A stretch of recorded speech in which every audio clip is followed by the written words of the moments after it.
World War I. The United States entered World War I in 1917 partly due to the Zimmerman Note, which encouraged Mexico to declare war on us, but mostly to the German U-boats sinking our ships. During this war, the Democratic Woodrow Wilson was president, and he highly endorsed his League of Nations and the 14-point plan to end the war. Wilson wanted the League of Nations to be a world parliament to help keep peace throughout the nations, but it was never ratified by America and was very weak. After the war, America entered a period of post-war prosperity. The Roaring Twenties and Prohibition.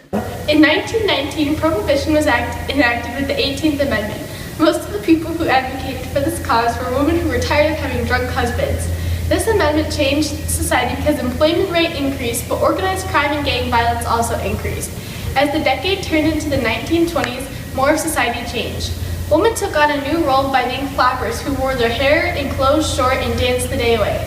Also, with the passage of the 21st Amendment, women gained the right to vote. The Great Depression.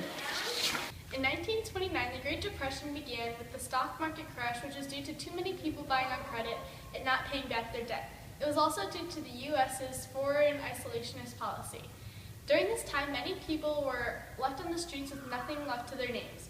President Hoover did almost nothing to help the poor Americans, which caused Hoovervilles to be created. However, when Franklin Roosevelt was elected in 1932, he passed progressive legislation to get America back on its feet. The legislation was part of this New Deal policy, which succeeded in getting America its jobs back. It did this by providing jobs through the CCC and social reforms through Social Security. The Great Depression officially ended with all of the World War II military production in the early 1940s. World War II. When Germany invaded Poland in 1939 under the orders of Hitler, World War II broke out. Two sides formed: the Allies, which was France, Britain, and later American Russia, and the Axis powers of Germany, Italy, Russia, and Japan. Franklin Roosevelt was president during the majority of this war and wanted to keep as neutral as possible in the beginning. At first, America just sold weapons to the Allied powers, but later adopted the Lend-Lease program. However, America was thrown into the war when Japan bombed Pearl Harbor on December 7, 1941. Eventually, America entered the war, and the Axis powers grew weaker and Hitler surrendered. However, Japan did not surrender until we dropped atomic bombs on their cities. Post-war Europe. After World War II, the Allies divided previous Nazi lands into 4 military occupation zones. 3 were free, while 1 belonged to the Communist Soviet Union.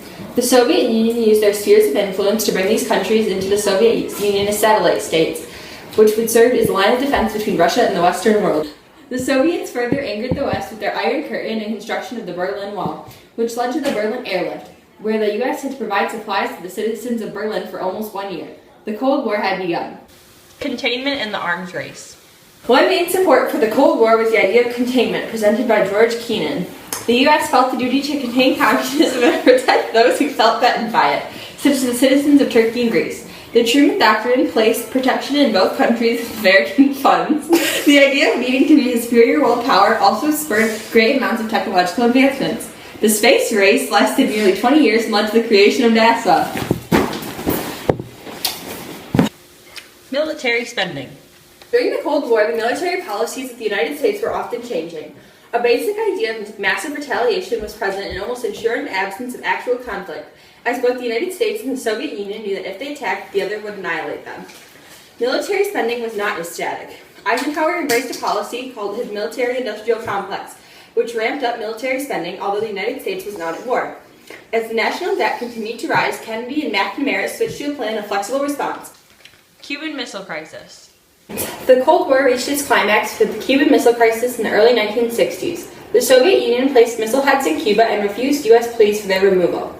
It was resolved with the removal of missiles placed in Turkey and Greece previously by the U.S. These 13 days of American fear also led to an American promise not to interfere in Cuban affairs, and helped to stabilize U.S.-Soviet relations. The Civil Rights Movement. During the 1950s, the Supreme Court ruled that segregation in public schools was unconstitutional in Brown v. Board of Education. This overturned the Plessy v. Ferguson ruling and marked the beginning of the Civil Rights Movement. People and other events such as Rosa Parks, Emmett Till, Little Rock Nine, and the Montgomery bus boycott helped raise awareness and gain support for the Civil Rights Movement. Two of the most influential people during the civil rights movement were Malcolm X and Martin Luther King Jr. Malcolm X was an advocate for black separatism and inveighed against white people, and King was an advocate who practiced nonviolent protests such as sit-ins and marches. The woman's role in society. Women in the 50s and 60s were still expected to take part in the cult of domesticity and return to their highly controversial role as mothers and wives. This role was highlighted by many television shows in the 1950s, such as Leave It to Beaver and Ozzie and Harriet. However, women became more involved in society. After World War II, about 40 million jobs were created. These pink-collar jobs became primarily dominated by women. Women's household duties paired with their working duties raised many questions about family life and traditional definitions of gender differences. Some of these questions were addressed in Betty Friedan's The Feminine Mystique. All of these actions and ideals led to the rise of the feminine movement. Great Society. Johnson passed the Civil Rights Act of 1964 that banned discrimination in private accommodations open to the public. President Johnson created a new domestic program he called the Great Society. This program consisted of 4 parts: aid to education, Medicare for the elderly and the poor, immigration reform, and new voting rights bill. Medicare and Medicaid became a reality in 1965, providing entitlements for the old and the poor. In 1965, Johnson passed the Voting Rights Act of 1965, which outlawed literacy tests and sent federal voter registers into several southern states. White Southerners began to count black votes after the passage of this new law, and for the first time since emancipation, African Americans began to migrate into the South.